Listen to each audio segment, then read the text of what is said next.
ಸಾರಥಿ cinema Dinakar Thoogudeep ಅವರಿಗೆ ಎಷ್ಟು important ಈಗ ನೆನ್ಸ್ಕೊಳ್ತಾರೆ? ನಂದು ಎಲ್ಲ ಸಿನಿಮಾನು ನಂಗೆ ಇಂಪಾರ್ಟೆಂಟ್. ನಂದು ಜೊತೆಲಿ ಆಗಿರ್ಬೋದು, ನವಗ್ರಹ ಆಗಿರ್ಬೋದು, ಸಾರಥಿ ಆಗಿರ್ಬೋದು, ಲೈಫ್ ಜೊತೆ ಸೆಲ್ಫಿ ಆಗಿರ್ಬೋದು, ಈಗ ನಾನು ಮಾಡ್ತಾ ಇರೋ ರಾಯಲ್ ಆಗಿರ್ಬೋದು, ನೆಕ್ಸ್ಟ್ ಮಾಡೋ ಶಿವಣ್ಣನ ಸಿನಿಮಾ ಆಗೋದು, ಎಲ್ಲ ಸಿನಿಮಾನು ತುಂಬಾ ಇಂಪಾರ್ಟೆಂಟ್ ನಂಗೆ. ಆ ಥರ ಏನು ಇಲ್ಲ ಇದೇ ಈ ಥರ ಹೌದು, ಒಂಚೂರು ಪ್ರೀತಿ ಸ್ವಲ್ಪ ಜಾಸ್ತಿ ನನಗೆ ಲೈಫ್ ಜೊತೆ ಸೆಲ್ಫಿ ಮೇಲೆ ಇರುತ್ತೆ. ಯಾಕಂದ್ರೆ ಎಲ್ಲ ತಂದೆ ತಾಯಂದಿರಿಗೂ ಸಕ್ಸಸ್ ಆಗದಿರೋ ಮಗನ ಮೇಲೆ ಒಂದು ಸ್ವಲ್ಪ ಪ್ರೀತಿ ಇದ್ದೇ ಇರುತ್ತೆ. ಸೊ ಅದು ಫ್ಲಾಪ್ ಆಗಿರೋದ್ರಿಂದ ಅದ್ರ ಮೇಲೆ ಒಂಚೂರು ಪ್ರೀತಿ ಇದ್ದೇ ಇರುತ್ತೆ, ಅಯ್ಯೋ ಹಿಂಗೆ ಆಗೋಯ್ತೆ ಅಂತ. ಸಾರಥಿ ಆಲ್ಬಮ್ಸ್ ಸರ್, ಆಕ್ಚುಲಿ ಆ ಟೈಮಲ್ಲಿ ಆಟೋ ಡ್ರೈವರ್ಸ್ ಕಾಲೇಜಂತೂ ಆ ಸಾಂಗ್ ಹೇಳೋದೇ ಬೇಡ, ಎಲ್ಲಿ ನೋಡಿದ್ರು ಅದೇ ಸಾಂಗ್, ಎಲ್ಲಿ ನೋಡಿದ್ರು ಯಾವ ಆಟೋ ಮೇಲೆ ನೋಡಿದ್ರು ದರ್ಶನ ಇರ್ತಾರೆ. ಅದಾದ್ಮೇಲೆ ಸಾಂಗ್ಸ್ ಸೂಪರ್ ಡೂಪರ್ ಹಿಟ್ ಆದ ಸಾಂಗ್ಸ್. ಆಮೇಲೆ ಇದು ಕಾಂಪ್ರಮೈಸ್ ಆಗಿದೆ ಅಂತ ಆಗ್ಲೂ ಹೇಳಿದೆ. ಶರತ್ ಕುಮಾರ್ ಅವರು ದೀಪಾ ಸನ್ನಿಗೆ ಹೊಸ ಆಕ್ಟರ್ ಹೊಸ ಪರಿಚಯ ಆಗಿತ್ತು. ಸೊ ಒಂದಿಷ್ಟು ಆ ಸಿನಿಮಾ ಬಗ್ಗೆ ಇನ್ನೊಂದು ಇಷ್ಟು ಹೇಳೋದು. ಅದು ಆಕ್ಚುಲಿ ಫಸ್ಟ್ ಸಾರಥಿ ಸ್ಕ್ರಿಪ್ಟ್ ಮಾಡಿದಾಗ ದರ್ಶನ್ ಆಟೋ ಡ್ರೈವರ್ ಅಂತ ಅನ್ಕೊಂಡಿರ್ಲಿಲ್ಲ ನಾವು, ಕ್ಯಾಬ್ ಡ್ರೈವರು ಅನ್ಕೊಂಡಿದ್ವಿ. ಸೊ ಹೀರೋಯಿನ್ನು ಸಾಫ್ಟ್ವೇರ್ ಕಂಪ್ನಿಲಿ ಕೆಲಸ ಮಾಡ್ತಿರ್ತಾರೆ.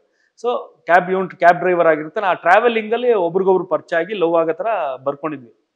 ಬಟ್ ಒಂದಿನ ನಾನು ಮತ್ತೆ ಚಿಂತನ್ನು ನಮ್ದಾಗ ಬಸವೇಶ್ವರ ನಗರ ಪವಿತ್ರ ಪ್ಯಾರಡೈಸ್ ಹತ್ರ ನಮ್ಗೆ ಆಫೀಸ್ ಮಾಡಿಕೊಟ್ಟಿದ್ರು ನಮ್ಮ ಪ್ರೊಡ್ಯೂಸರು. ಅಲ್ಲೇ ಗಂಗಮ್ಮ ತಿಮ್ಮಯ್ಯ ಚೌಲ್ಟ್ರಿ ಇತ್ತು. ಸೊ ನಮ್ಮ ಆಫೀಸಿಂದ ಒಂದು ವಾಕೇಬಲ್ ಒಂದು 500 ಮೀಟರ್ಸ್ ದೂರದಲ್ಲೇ ಆ ಚೌಲ್ಟ್ರಿ ಇರೋದು. ಸೊ ನಾನು ಚಿಂತನ್ನು ಕೂತ್ಕೊಂಡು ಸ್ಕ್ರಿಪ್ಟ್ ಮಾಡ್ತಾ ಇರ್ತಿದ್ವಿ. ಮಧ್ಯಾಹ್ನ ಒಂಚೂರು ಟೀಗಿ ಕುಡಿಬೇಕು, ದಮ್ಗಿ ಹೊಡಿಬೇಕು ಅಂತ ಅನ್ಸ್ರೆ, ನಡಿ ಬಾ ಒಂದು ವಾಕ್ ಮಾಡ್ಕೊಂಡು ಹೋಗೋಣ. ಬೆಳಗ್ಗೆಯಿಂದ ಸಾಯಂಕಾಲದವರೆಗೂ ಕೂತಿರ್ತೀವಲ್ಲ, ಸೊ ಒಂದು ವಾಕ್ ಆಗುತ್ತೆ ಅಂತ ಅಲ್ಲಿಗೆ ಹೋಗಿ ವಾಕ್ ಮಾಡ್ಕೊಂಡು ಅಲ್ಲಿ ಹೋಗಿ ಟೀ ಕುಡ್ಕೊಂಡು ದಮ್ ಮಾಡ್ಕೊಂಡು ನಿಂತಿದ್ವಿ. ಆ ಟೈಮಲ್ಲಿ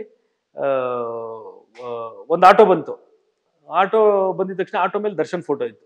ಅವ್ನು ಬಂದ, ಅವ್ನು ಏನ್ ಬೇಕು ತಗೊಂಡ ಹೋದ. ಈಗ ನಾವು ಹಂಗೆ ಟೀ ಕುಡ್ಕೊಂಡು ನಿಂತಿದ್ವಿ. ತಿರ್ಗಾ ಇನ್ನೊಂದು ಆಟೋ ಬಂತು, ಅದ್ರ ಮೇಲೂ ದರ್ಶನ್ ಫೋಟೋ ಇತ್ತು. ಅವನು ಬಂದ, ಅವ್ನು ಏನ್ ಬೇಕು ತಗೊಂಡ ಅವನು ಹೋದ.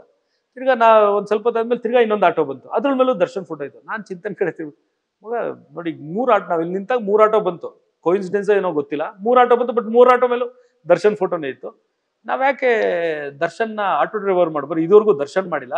ಈಗ ದರ್ಶನ್ ತಮ್ಮ ದಿನಕರ್ಗೊಂದು ಫುಲ್ ಫ್ಲೆಡ್ಜ್ ಸಿನಿಮಾ ಮಾಡ್ತಿದ್ದಾನೆ ಅಂದಾಗ ಒಂದು ಸಪ್ರೇಟ್ ಆಗಿ ಏನೋ ತೋರಿಸ್ಬೇಕು ಅನ್ನೋದು ನನಗೂ ಆಸೆ ಇದೆ. ಅಂಡ್ ಈ ಜನ ಮಾತಾಡ್ಬೇಕು, ನನ್ನ ಸಿನಿಮಾಲಿ ಮಾಡಿರೋ ಥರ ದರ್ಶನ್ ಬೇರೆ ಯಾವ ಸಿನಿಮಾಲಿ ಇದುವರೆಗೂ ಮಾಡಿಲ್ಲ. ಮುಂದೆ ಮಾಡ್ಬೋದೇನೋ, ಬಟ್ ಇಲ್ಲಿವರೆಗೂ ಮಾಡದೇ ಇರೋದು ಮಾಡಬೇಕು. ದರ್ಶನ್ ಆಟೋ ಡ್ರೈವರ್ ಆಗಿ ಮಾಡಿಲ್ಲ, ಯಾಕೆ ಆಟೋ ಡ್ರೈವರ್ ಮಾಡಬಾರ್ದು ಅನಿಸ್ತು. ಆಗ ಸುಮ್ಮನಿರೋಣ ನೀನು, ಸಡನ್ ಆಗಿ ಏನೇ ಐಡಿಯಾ ಬಂದ್ರು ಸಿನಿಮಾಲ್ ಹಾಕ್ಬಿಡೋಣ ಅಂತ ಹೇಳ್ತೀಯ. ಇವೆಲ್ಲ ಮಾಡಿರೋದು ಕರೆಕ್ಟ್ ಆಗಿದೆ, ಸುಮ್ಮನೆ ತುರ್ಕದ್ ಬೇಡ ಏನೋ ಒಂದು ವಿಚಾರನ ಅಂದ. ಇಲ್ಲ ಮಗ ನೋಡು ಅಂತ. ನಮ್ದು ಅಲ್ಲಿಂದ ಆಮೇಲೆ ಆಫೀಸ್ಗೆ ಹೋಗೋ ಪ್ಲಾನ್ ಇತ್ತು. ಅಂದ್ರೆ ಬೇಡ, ಆಫೀಸ್ಗೆ ಹೋಗೋದು ಬೇಡ, ಮನೆಗೆ ಹೋಗೋಣ. ಅದು ಮಧ್ಯಾಹ್ನ ಸಾಯಂಕಾಲ ಒಂದು 4 ಗಂಟೆ ಇದ್ದೀವಿ. ನಾವು ಯೂಶಲಿ 8 ಗಂಟೆವರೆಗೂ ಆಫೀಸಲ್ಲಿ ಇರ್ತಾ ಇದ್ವಿ. ಸರಿ ಬೇಡ, ಮನೆಗೆ ಹೋಗ್ಬಿಡೋಣ. ಮನೆಯಿಂದ ಬಂದ ಮೇಲೆ ನಾಳೆ ಬಂದು ಈ ಐಡಿಯಾ ಕರೆಕ್ಟಾ ಇಲ್ವಾ ನಾಳೆ ಡಿಸೈಡ್ ಮಾಡೋಣ, ಈಗ ಸಡನ್ ಆಗಿ ಬೇಡ ಅನ್ನೋದು ಬೇಡ. ಸರಿ ಅಂತ ಅವನು ಅಂದ. ಮನೆಗೆ ಹೋದ್ವಿ. ಮನೆಗೆ ಹೋಗಿದ ತಕ್ಷಣ ಎಲ್ಲ ಆಯ್ತು. ನೆಕ್ಸ್ಟ್ ಡೇ ಬಂದಿದ ತಕ್ಷಣ ಆಕ್ಚುಲಿ ನನ್ಕಿಂತ ಜಾಸ್ತಿ ಐಡಿಯಾ ತಗೊಂಡು ಚಿಂತನ್ ಬಂದಿದ್ದ. ಹೋಗೋಣ ಆಟೋ ಡ್ರೈವರ್ ಮಾಡೋಣ, ಹಿಂಗ್ ಮಾಡೋಣ ಅಂತ ಅವನೊಂದಷ್ಟು ಹೇಳ್ದ. ನಾವೊಂದಷ್ಟು ನೋಡಿ ಈ ಪಾಯಿಂಟ್ ತರ್ಬೋದು ಅಂತೆಲ್ಲ ಹೇಳ್ದೆ. ಸೊ ಅದನ್ನೆಲ್ಲ ಸೇರಿಸ್ಕೊಂಡು ಏನ್ ಸ್ಕ್ರಿಪ್ಟ್ ಮಾಡಿದ್ವಿ ಅದನ್ನೆಲ್ಲ ಆಟೋ ಡ್ರೈವರ್ ಕ್ಯಾರೆಕ್ಟರ್ ಇಟ್ಕೊಂಡು ಹಂಗೆ ಸಣ್ಣ ಚೇಂಜಸ್ ಮಾಡ್ಕೊಂಡು ಬಂದು ಹಂಗೆ ಆಟೋ ಡ್ರೈವರ್ ಕ್ಯಾರೆಕ್ಟರ್ ಅದ್ರಲ್ಲಿ ಬಂದಿದ್ದು. ಅದ್ ಬಂದ್ಮೇಲೆ ನಮ್ಮ ಫೈಟ್ ಮಾಸ್ಟರ್ ಜೊತೆ ಡಿಸ್ಕಸ್ ಮಾಡ್ಬೇಕಾದ್ರೆ ಅವರು ಇಂಟರ್ವಲ್ ಅಲ್ಲಿ ಈ ತರ ಒಂದು ಆಟೋ ಚೇಂಜ್ ಮಾಡೋಣ ಸರ್, ಹೊಸದಾಗಿರುತ್ತೆ, ಇದುವರೆಗೂ ಯಾರಿಗೂ ಮಾಡಿಲ್ಲ ಅಂತ. ಸರಿ, ಆ ಪಾಯಿಂಟ್ ಬಂತು. ಒಬ್ಬೊಬ್ರದ್ದು ಒಂದೊಂದು ಐಡಿಯಾಗಳು ಸೇರ್ಕೊಂಡು ಕಂಪ್ಲೀಟ್ ಆಗಿ ಮಾಸ್ ಎಂಟರ್ಟೈನರ್ ಆಗಿ ಸಾರಥಿ ಮೂಡ್ ಬಂತು. ಅಂಡ್ ಅದಕ್ಕೆ ನಾನು KCN ಚಂದ್ರು ಅವ್ರಿಗೆ ಮತ್ತೆ ಸತ್ಯಪ್ರಕಾಶ್ ಅವ್ರಿಗೆ ಥ್ಯಾಂಕ್ಸ್ ಹೇಳ್ಬೇಕು. ಯಾಕಂದ್ರೆ ಆ ಟೈಮಲ್ಲಿ ದರ್ಶನ್ದು ಮಾರ್ಕೆಟ್ ಅಂದ್ರೆ ಯೂಶಲಿ ಒಂದು ಹೀರೋದು ಮಾರ್ಕೆಟ್ ಡಿಸೈಡ್ ಮಾಡ್ತಾರೆ. ಅವ್ನು ಸಿನಿಮಾಗೆ ಇಷ್ಟು ದುಡ್ಡು ಹಾಕಿದ್ರೆ ಇಷ್ಟು ದುಡ್ಡು ಬರುತ್ತೆ ಅಂದ್ರೆ ಅವ್ನಿಗೆ ಇಷ್ಟು ದುಡ್ಡು ಹಾಕ್ಬೋದು ಅಂತ. ಸೊ ಆ ಟೈಮಲ್ಲಿ ದರ್ಶನ್ದು 6.5 ಕೋಟಿಲಿ ಬಜೆಟಲ್ಲಿ ಸಿನಿಮಾ, 6 ಕೋಟಿಲಿ ಬಜೆಟ್ ಸಿನಿಮಾ ಮಾಡಿದ್ರೆ 6.5 ಕೋಟಿ ಬಿಸ್ನೆಸ್ ಆಗುತ್ತೆ, 50 ಲಕ್ಷ ಲಾಭದಲ್ಲಿ ಸಿನಿಮಾ ರಿಲೀಸ್ ಮಾಡ್ಬೋದು ಅಂತ ಯೂಶಲಿ ಎಲ್ಲ ಇರೋಗೂ ಇರುತ್ತೆ. ಆತರ ದರ್ಶನ್ ಈ ತರ ಇತ್ತು.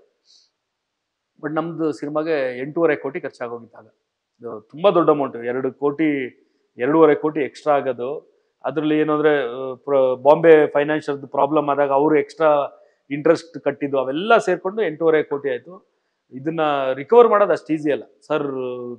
ಒಂದ್ 2-3 ಸತಿ ಪ್ರೊಡ್ಯೂಸರ್ ನನ್ನ ಹತ್ರನೇ ಆರ್ಷಾಗಿ ಹೇಳಿದ್ರು, ಸತ್ಯಪ್ರಕಾಶ್ ಅವರು, ಸರ್ 2.5 ಕೋಟಿ ಡೆಫಿಸಿಟ್ ಅಲ್ಲಿ ಸಿನಿಮಾ ರಿಲೀಸ್ ಮಾಡ್ಬೇಕು ಸರ್, ಹೆಂಗೆ ಸರ್ ಮತ್ತೆ ಇದು ಹೆಂಗ್ ಸರ್? ನನ್ಗೆ ಆವಾಗ ಬಿಸ್ನೆಸ್ ಅಷ್ಟು ಐಡಿಯಾ ಇರ್ತಾ ಇರ್ಲಿಲ್ಲ. ನಾನು ಸರ್ ಜನಗಳಿಗೋಸ್ಕರ ಮಾಡಿರೋ ಸಿನಿಮಾ ಜನಗಳ ಮುಂದೆ ಹೋಗ್ದೇನೆ ಲಾಭ ಹೆಂಗ್ ಸರ್ ನೋಡೋದು?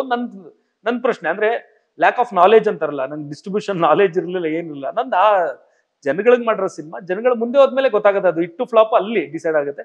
ನಾವೇ ಯಾಕೆ ಫಸ್ಟ್ ಡಿಸೈಡ್ ಮಾಡಬೇಕು ಅಂತ. ಸರಿ ಹಂಗೆ ಅನ್ಕೊಂಡು ಪಾಪ ಅಷ್ಟು ತೊಂದರೆ ಇದ್ರೂ ಡೆಫ್ ಶೀಟಲ್ಲೂ ಸಿನಿಮಾ ರಿಲೀಸ್ ಮಾಡಿ ಬ್ರೇವ್ನೆಸ್ ತೋರಿಸಿದ್ದು ಸತ್ಯಪ್ರಕಾಶ್ ಅವರು. ನನಗೂ ಇರಲಿಲ್ಲ ಧೈರ್ಯ. ಅಕಸ್ಮಾತ್ ನಾನೇ ಸಾರಥಿ ಪ್ರೊಡ್ಯೂಸರ್ ಆಗಿದ್ದು ಇನ್ನೊಂದು ತಿಂಗಳು ಮುಂದಕ್ಕೆ ಹಾಕೊಂಡು, ಇಲ್ಲ ಇನ್ನೊಂದು 2 ತಿಂಗಳು ಮುಂದಕ್ಕೆ ಹಾಕೊಂಡು ಸಿನಿಮಾ ರಿಲೀಸ್ ಮಾಡ್ತಿದ್ದೆ. ಸೊ ಇಲ್ಲಿ ಆಟ್ಸ್ ಆಫ್ ಸತ್ಯಪ್ರಕಾಶ್ ಅವ್ರಿಗೆ ಹೇಳಬೇಕು, ಅವರು ಧೈರ್ಯ ಮಾಡಿ ಸಿನಿಮಾ ರಿಲೀಸ್ ಮಾಡಿದ್ರು. ಒಂದು ಟಾಪಿಕ್ ಸರ್, ಅಂದ್ರೆ ಹೀರೋ ಆಗಿದ್ರು, ನೀವು ಡೈರೆಕ್ಟರ್ ಆಗಿದ್ರಿ, ಪ್ರೊಡಕ್ಷನ್ ಅಂತ ಸ್ಟಾರ್ಟ್ ಮಾಡ್ತೀರಾ. ಆ ಒಂದು ಥಿಂಗ್ಸ್ ಅಂದ್ರೆ ಆ ಸ್ಟಾರ್ಟಿಂಗ್ ಪಾಯಿಂಟ್ ಇಲ್ಲಿ ಕ್ರಿಯೇಟ್ ಆಯ್ತು, ಪ್ರೊಡಕ್ಷನ್ ಸ್ಟಾರ್ಟ್ ಮಾಡೋದು.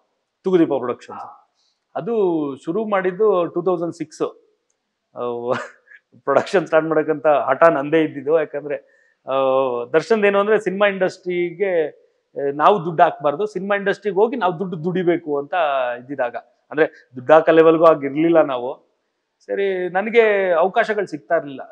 ಎಲ್ಲರೂ ಹೋದ್ರೆ ಎಲ್ಲರೂ ಏನು ಅಂದ್ರೆ, ಓ ದರ್ಶನ್ ತಮ್ಮ ಅದಕ್ಕೆ ಡೈರೆಕ್ಟರ್ ಆಗೋಣ ಅನ್ಕೊಂಡಿದ್ದಾರೆ. ನಾನು 3 ವರ್ಷ ಅಸಿಸ್ಟೆಂಟ್ ಕ್ಯಾಮ್ರಾಮನ್ ಆಗಿ 2000, 2001, 2002 ವರ್ಕ್ ಮಾಡಿದ್ದು ಯಾರಿಗೂ ಗೊತ್ತಿರಲಿಲ್ಲ.